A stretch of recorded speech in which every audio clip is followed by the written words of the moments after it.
Good morning, or depending on when you're watching this, good afternoon, good evening, or good night.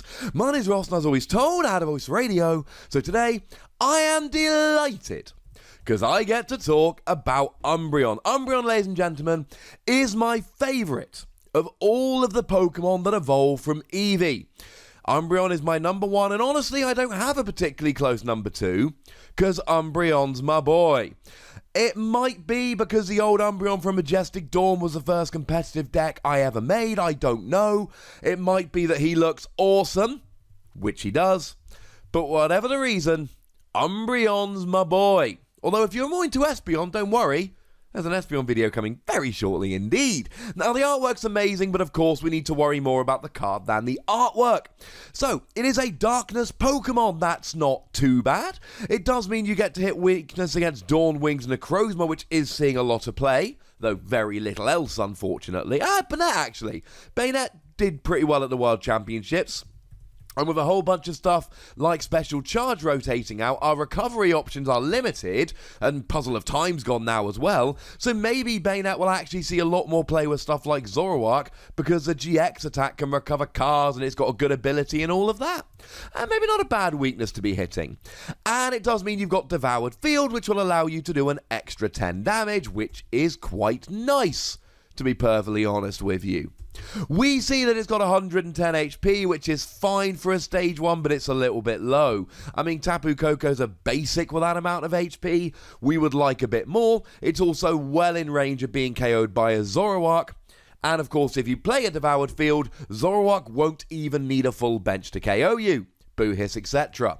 The retreat cost of 1 means that Escape Board will give you free retreat post-rotation, which is quite nice, and the resistance to Psychic is good because of stuff like Garbodor, which, just won the World Championships. It's always nice to have resistance to that. You do have a weakness to Buzzwole, but the great news is that post-rotation, Buzzwole's pretty much only going to have Diancie Prism Star.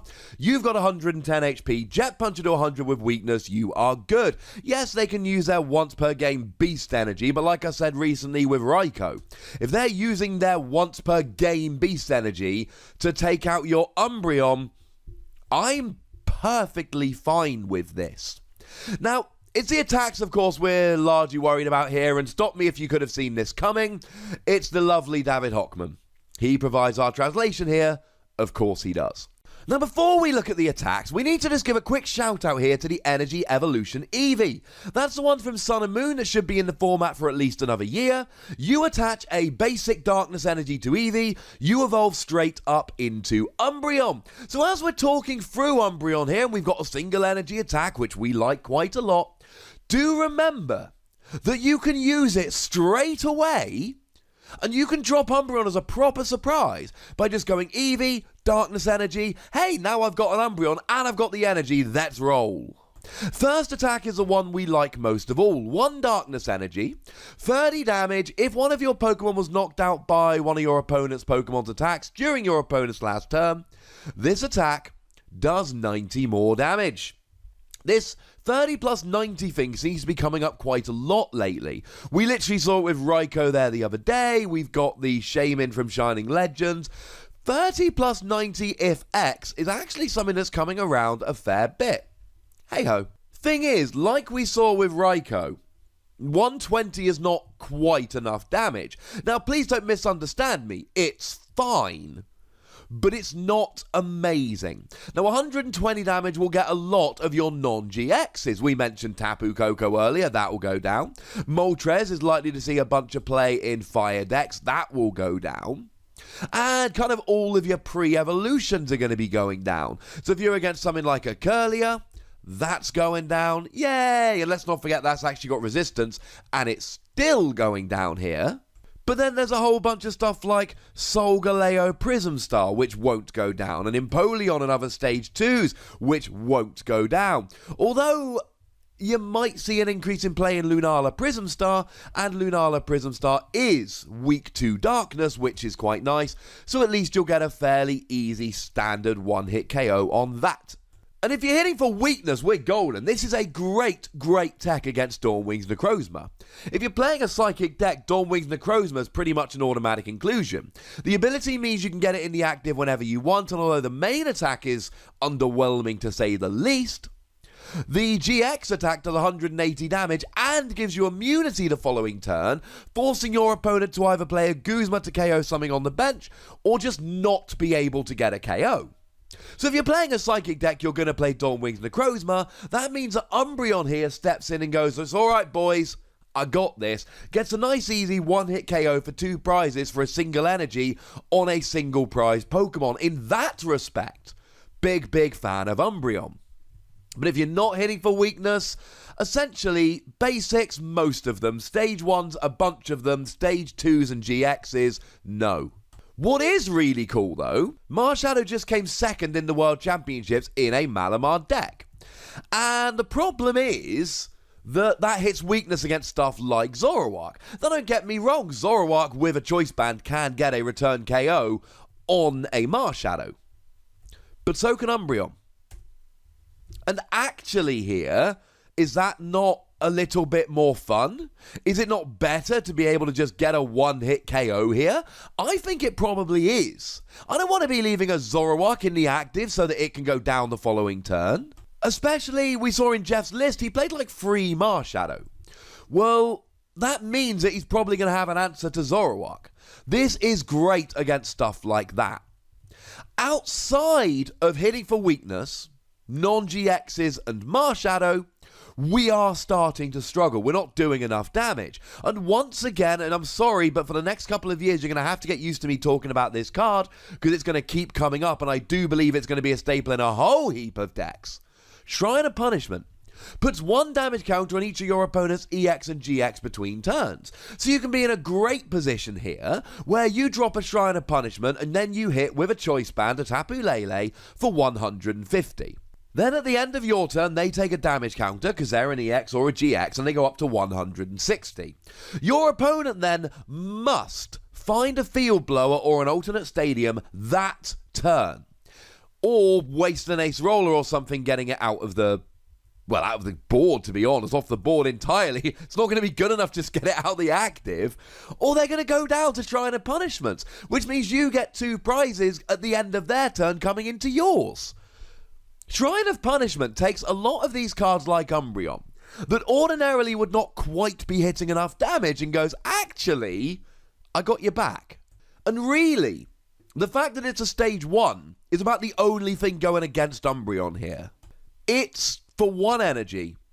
It gives up 1 prize. I mean, Zoroark does 120 with a full bench.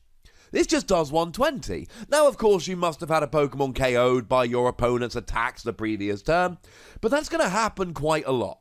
We've not seen, going right back to stuff like Terrakion, we've really not seen much worry with getting this working. Maybe your opponent gets a KO with something like Poison, but generally it won't be an issue.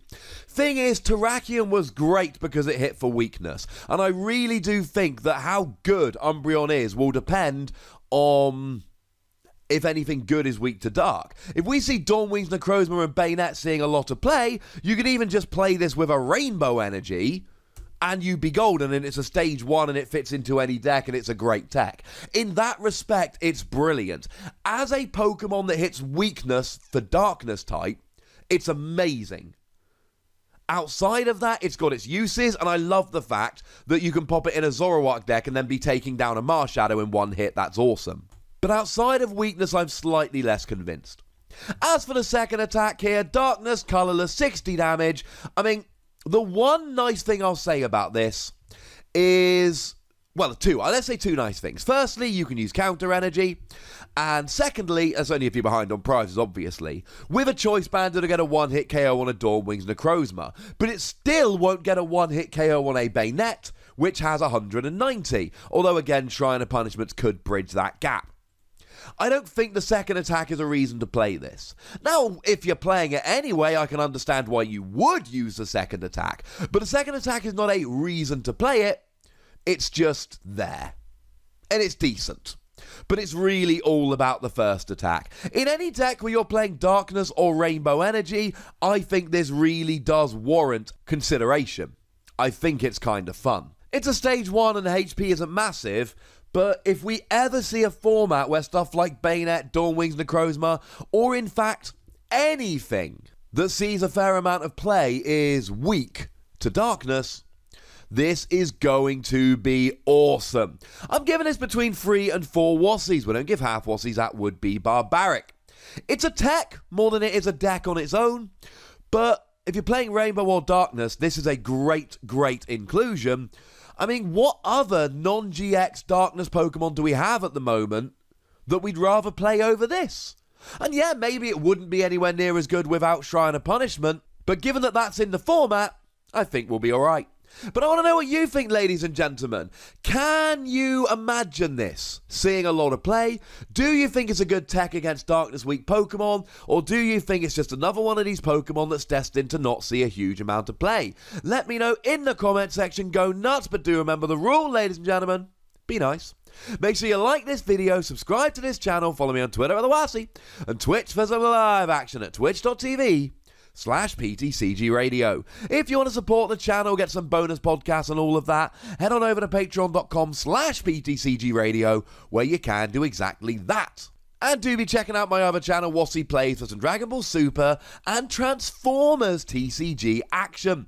But by far the most important thing, as always, is to look after yourselves until next time. Thank you very much for watching. My name's Ross, and you've been watching PTCG Radio.